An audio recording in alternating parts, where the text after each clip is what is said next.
now for that pleasant moment when we pay our weekly visit to Sherlock Holmes' celebrated friend, the eminent Dr. John H. Watson. Good evening, Mr. Bell. Come in and sit down. I thought you might have forgotten your date, Dr. Watson, when I saw that your door was closed. Not at all, my dear fellow. Rather the opposite. I'm afraid I neglected to keep an eye on the time. I was so deeply engrossed in searching through my files. With satisfactory results, I trust? Well, I hope you will find them, sir. You may remember after I told you the story of the lion's mane the week before last, that you asked if Holmes had any other adventures in his beekeeping days. I do indeed, Dr. Watson. Well, I've been running through my notes concerning the remarkable affair of the pointless robbery. And I think you will find it thrilling enough to keep you on the edge of your chair. I'm sure we all will, Dr. Watson. Now, Dr. Watson, what's the story of the pointless robbery? Well, it all began, Mr. Bell, on a delightful summer morning in August 1913. I was spending the first day of a week's holiday visiting Holmes at the small farm on the South Downs to which he'd retired and where he was devoting himself to nothing more serious than the raising of bees. I must say, Holmes, that the quality of breakfast here convinces me that I've discovered the real reason for your devotion to rustic life. A very sound deduction, Watson. And there's much to be said for the peaceful atmosphere of the countryside after the noisy hubbub of London. A peace which I fear may be only too transient, Watson.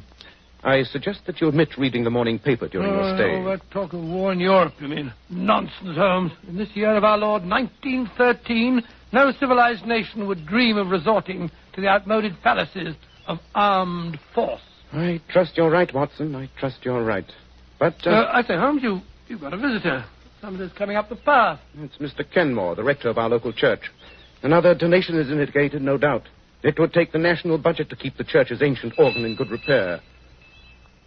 Be a good fellow, Watson, and open the door while I refill the teapot. That you are, Holmes. Good morning, Mr. Holmes. Good morning, Mr. Kenmore. This is my good friend, Dr. Watson. How do you do, sir? A cup of tea? No, thank you. No tea. And I must apologize for this unwarranted intrusion at such an early hour. Some pressing matter in connection with the church?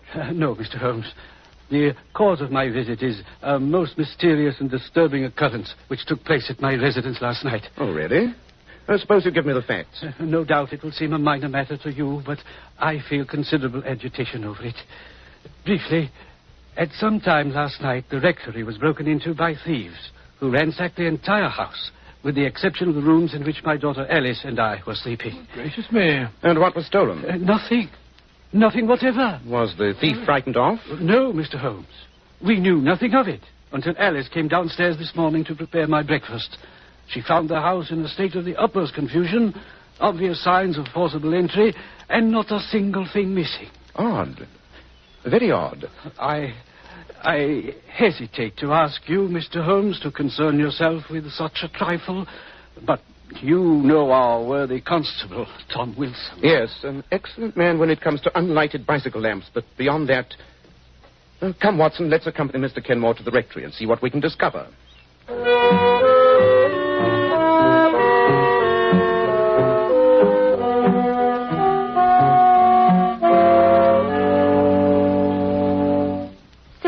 Mr. Holmes, as Father told you, absolutely nothing seems to be missing. Not that the possessions of a country rector are of such great value. Nevertheless, that silver service on the sideboard would undoubtedly attract any thief's eye. A family inheritance, Mr. Holmes. One of my few valuables. I see that you've got quite a large library, Mr. Kenmore. Any books of great value there? Not at all, Dr. Watson. Sound suggestion, though, Watson. Oh, This French window, which gives onto the garden, seems to be where the thief made his entry. Quite. A circle of glass cut out of one of the panes. Then a gloved hand reaching in to turn the key. A gloved hand, Mr. Holmes? Undoubtedly, my dear. The blurred impressions are quite characteristic. And now that you've seen everything, Mr. Holmes, what do you make of it? It presents a most interesting problem, Mr. Kenmore. The disorder of the rooms would indicate a search for some definite object, even though you assure me that you know of nothing of value in your possession. And we must wait for developments. I think you and your daughter should most certainly be on your guard against the thief's return. You really think there is... Mr. Kenmore, my friend is apt to see criminals behind every bush, the natural result of a lifelong career. Perhaps, Watson, perhaps. Well, we must be getting along. I wonder, Mr. Holmes, if you and Dr. Watson would do me a great favor before you go. Of course, if it's in our power. Well, what is it? would you think me too bold if I asked you to let me take a snapshot of you both? Oh, really, Alice? I gave Alice a camera for her birthday last week, Mr. Holmes, and ever since then she's been making life miserable for everyone. I'm sure you could find two handsomer subjects, my dear. But Watson and I will be glad to have you immortalize our pictures. Yes, of course, naturally. Oh, thank you, Mr. Holmes. I brought my camera down from my room, hoping you'd say yes. Well, I'm very sorry. I was just wearing this old Norfolk jacket. If you stand here, right beside the front door. Just a moment. The wind's blowing my hair about a bit. Ah, there we are. All right. Just look this way. Fine. Thank you so much. I hope you'll spare me a print or two if they turn out, my dear. I'll be very glad to. As a matter of fact, that was the last picture in the roll. Now I can take it down to the village and have Mr. Dilworthy, the chemist, develop it for I me. say, well, we're passing by the chemist's shop. Can't I drop it off for you? Thank you very much, Mr. Watson. That's very kind. Here it is. And thank you again, Mr. Holmes, for your kindness in troubling yourself with my problem. Not at all. And remember, Mr. Kenmore, be on your guard against a return visit.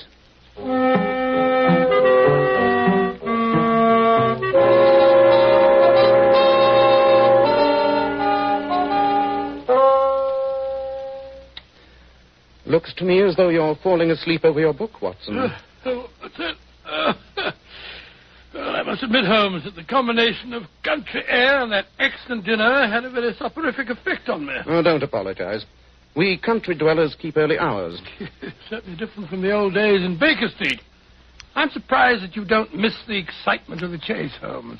Professor Moriarty was the spice who kept the daily routine from becoming monotonous. But apparently he, too, seems to be in retirement. Oh, have you any news of him, Holmes? The last I heard, Scotland Yard had him fairly definitely located in South America. South America, huh? Which would indicate to anyone knowing the professor as well as I do that he may be anywhere on the face of the globe with the exception of South America. Well, old fella, I'm going upstairs to sleep the sleep. What the devil's that? The church bell. Come on, Watson. There must be something wrong at the rectory.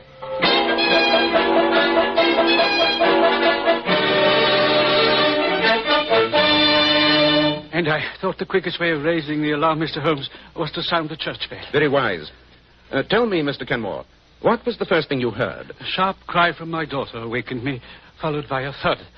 I rushed into her room and found her. Well, she'll be all right, don't you worry, Mr. Kenmore. I've had to take several stitches, but she'll have a slight concussion for the next few days. But there's no cause for alarm. Oh, thank heaven, Doctor.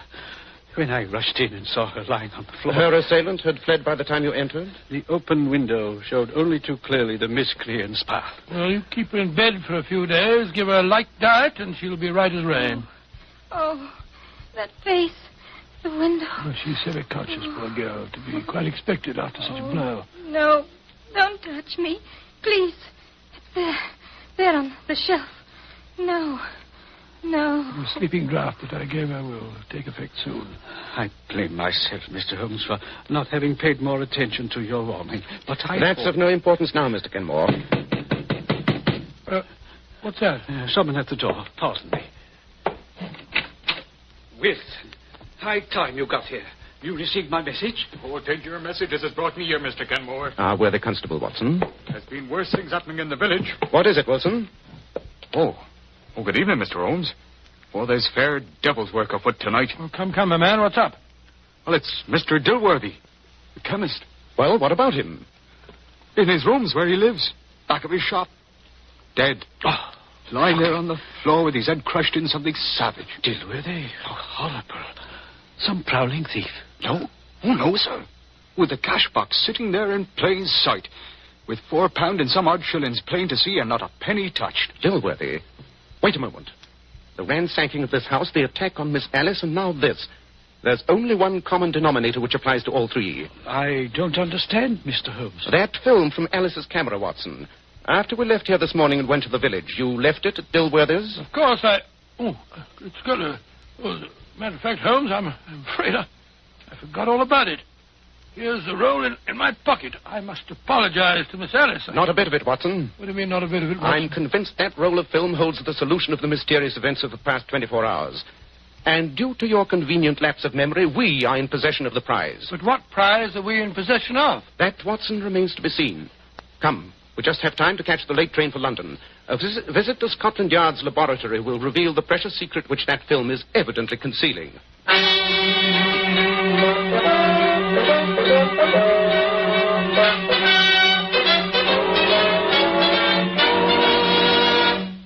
In just a moment, we'll find out what that precious secret is. And now, Dr. Watson, what did you discover on that precious roll of film which had already caused the death of one person and a murderous assault upon another? Well, as soon as we reached Scotland Yard's laboratory, Holmes wasted no time in getting permission to develop the photographs. Just hand me that second tray, will you, Watson? The one this side of the red lamp. There you are. There. That does it. Look, Watson. The images are starting to appear. Oh, I'll take your word for it. That red lamp gives about as much light as a glowworm. Sorry, but that's all we can use until we finish the development. Look, Watson. They're coming much more strongly now. Yes, I see. That seems to be a picture of the rector. Doesn't look to me as though that were worth committing murder for. There are 12 pictures on the roll, Watson. This next one seems to be a somewhat out-of-focus picture of the directory. That third one, sharper. Evidently a croquet match. You're quite sure that we haven't gone tearing off on a wild goose chase, Holmes? Impossible, Watson. All the evidence indicates that this film must have been the objective. Ah, now that looks more interesting. Two girls on the beach in bathing suits. I say, Holmes. What? That girl on the left's got a fine figure, eh? Undoubtedly. But the composition is not improved by those other people in the middle background. I think that... Watson, hand me that lens. The large magnifier there. I thought you were displaying a cavalier lack of interest in such a shapely young lady. Well, I trust it's repaying your intense study. Look, Watson. Look here. Examine it closely through the lens. Well, a daring bathing suit, I must say.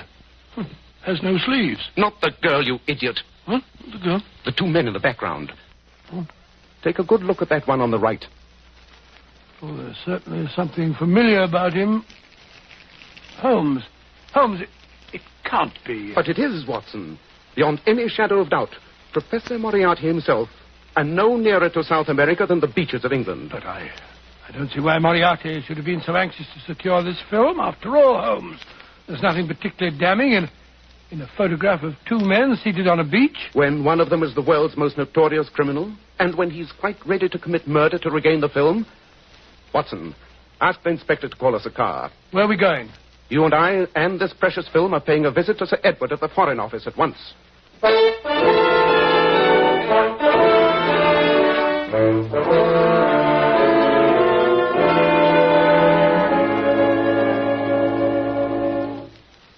Your deduction was absolutely sound, Holmes. You recognize Moriarty's companion, then, Sir Edward?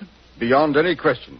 He goes by many names, but our files would indicate that the real one is von Schäling, probably the cleverest among the senior members of the Imperial German Secret Service. Good heavens, a spy.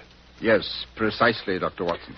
I should imagine, Sir Edward, that his dealings with Moriarty must be of great importance, since they required him to come to England in person. I'm quite sure of it. But the peaceful surroundings of the South Downs and the quiet beaches, what would a spy be doing there? With Portsmouth, England's greatest naval base only a few miles away, and the present situation in Europe, Professor Moriarty does not concern himself with trifles. Under the circumstances, I have no hesitation in telling you two gentlemen that the first trials of our new battle cruisers have been taking place off Portsmouth these last few days. Great Scott. Yes, Doctor, in what we thought was the utmost secrecy. There's still a ray of hope, Sir Edward. Moriarty would not have gone to such lengths to suppress this photograph had his transactions with von Schäling been completed.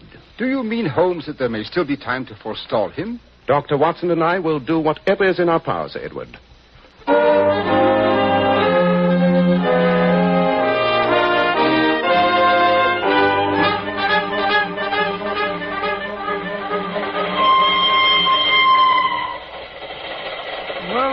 Judging from the sudden change in your expression after your silence this past hour, you've evidently had an inspiration. We must bait a trap, Watson. And that film must be our bait. Professor Moriarty must be in a fury at his bungling subordinates, who've twice failed to recover it. If I know the professor, he'll make the next attempt himself. Well, you can't take an advertisement in the newspaper, Holmes, to lure Moriarty into a trap. If Alice and her father will cooperate, I have a method that is better than any advertisement. Oh? What's that? Evidently, Watson, you're not acquainted with the post office and the postmistress of the average village, to which Falworth is no exception. She fills the function of a town crier with the utmost efficiency. She will be our advertisement.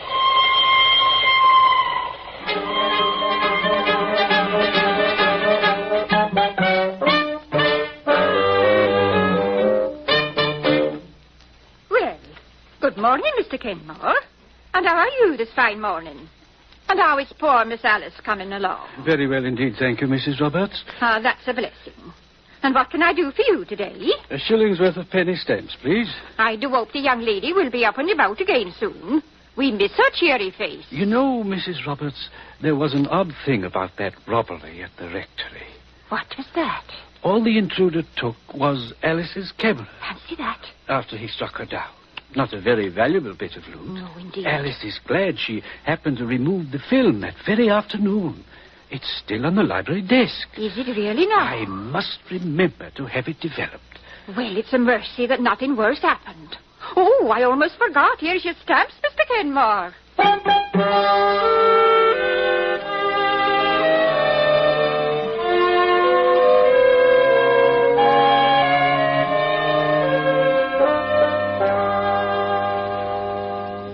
And I think I can assure you, Mr. Holmes, knowing our worthy postmistress as I do, that the misinformation I gave her has by now been widely disseminated. Excellent, Mr. Kenmore.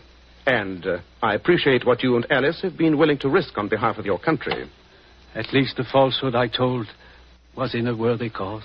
I only wish Dr. Watson would let me get out of bed and come downstairs into the library with you when you take up your vigil tonight. I'd like to see that those horrible men get their just deserts. Really, my dear, you sound almost bloodthirsty. Well, I can't say that I blame Miss Alice for that. If someone had given me a crack on the head, I'd look forward to their downfall. Mr. Kenmore, I would have felt happier if you and Alice were not in the house. But with my knowledge of Moriarty, I fear that he may have the place under observation, and the departure of you and your daughter might make him suspicious. Is that why you and Dr. Watson are wearing those filthy farmer's clothes, Mr. Holmes? Precisely, my dear. 8 o'clock. Time we were beginning our vigil. Mr. Kenmore, you will remain on guard with Alice here in her room. No matter what happens in the library, this is your post of duty. Very well, Mr. Holmes. You have your service revolver, Watson? Certainly. Come then. We must be concealed and in readiness for our visitor at whatever hour he may arrive.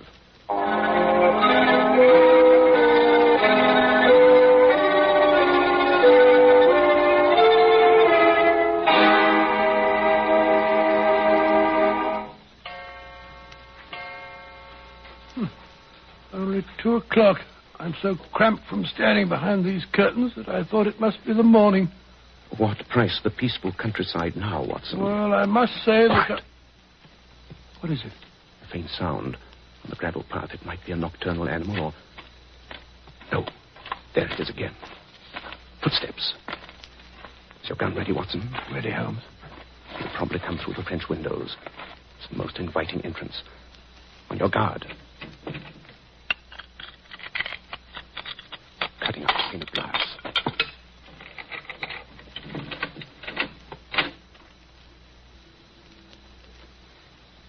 Don't move. We've got you covered. The light switch, Watson, with your left hand. There. Well, Professor Moriarty, we meet again.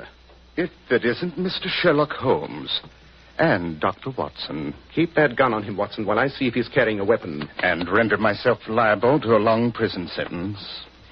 My dear Holmes, your retirement to pastoral pursuits must have impaired your reasoning powers. It's all right, Watson. He's unarmed. You can lower your hands now, Professor. But I'd strongly advise against making any sudden move. I wish he would, the dirty traitor. I'm inclined to agree with your sentiments, Watson. Moriarty, for once I intend to take the law into my own hands. I can forgive a criminal, or a forger, or a thief, or even a murderer. But a traitor is something else. I don't understand what you're driving at.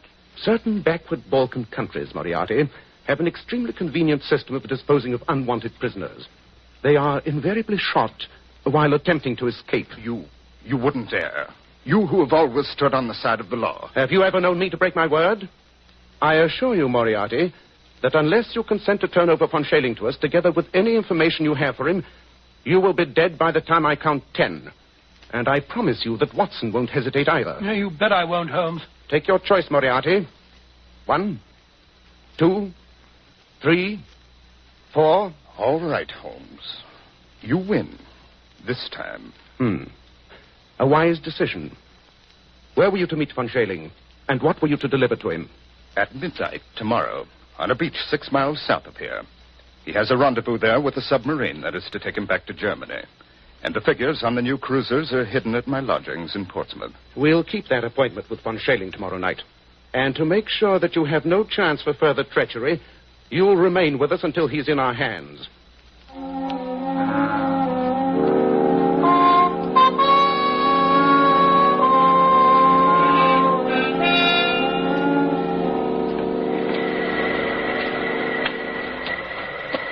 This is the spot, Professor Moriarty? 500 yards south of the abandoned dock, yes. Very well. Watson and I will remain here behind these bushes. You, Professor, will walk out alone onto the sands. I intend to take no chances of scaring off our quarry. I haven't much choice in the matter. Just a moment. Yes? Remember that we have you in plain sight, that the moonlight is strong, and that the slightest sign of treachery will be the signal for your well-deserved execution. I won't forget, Mr. Holmes.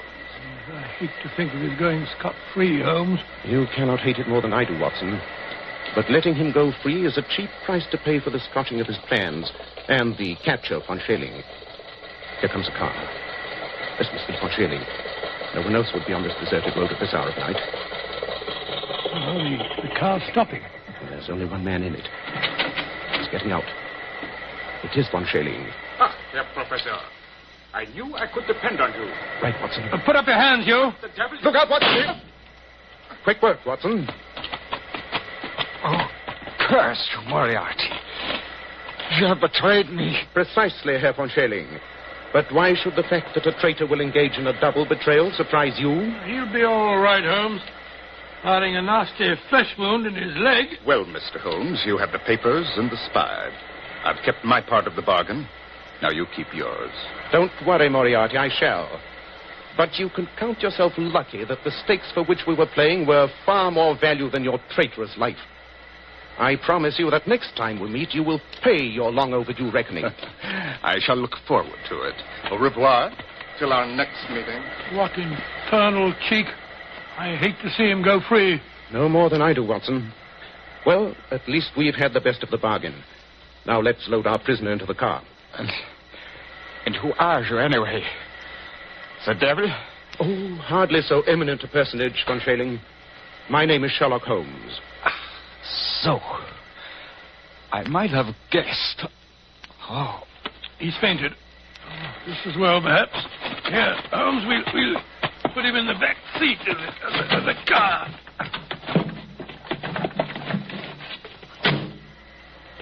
Well, you've got the spy, and that finishes that. I wonder. There's an east wind coming, Watson. East wind? Oh, I don't think so, Holmes. It's particularly warm. Good old Watson.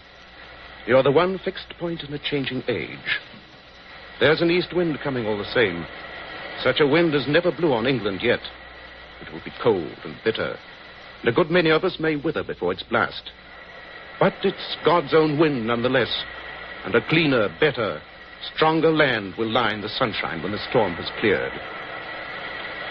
Start the car up, Watson. It's time we were on our way.